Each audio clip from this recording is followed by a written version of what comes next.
Hello, my name is Nicole Deichl. I was working on odor naming / recognition abilities in adolescents. And so what I had people do is I had clear glass jars and I had it filled with a smell or a spice, and I would have people pass those around and smell those.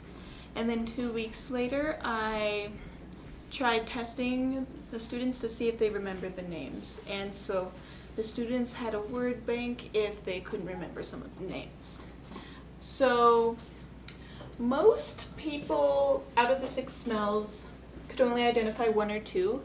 The one that people got most was lavender. And I think this is because it's a very strong and distinctive smell. It's very floral. It was the only floral I had. So, oh, that's weird.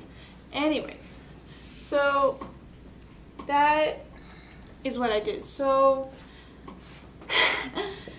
I was trying to see if people could relate names to the smells, and I did a very poor job of designing the experiment. I didn't emphasize students learning the names, and I think that most of the people just guessed with the names.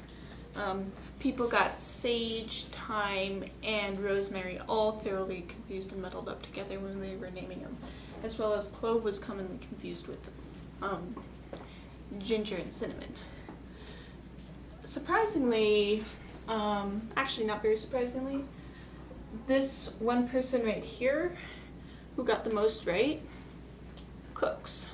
So I think that I need to design this in a better way, and next time I should design it so that if a student cooks, they should probably not be allowed to take this because they were very familiar with the scents.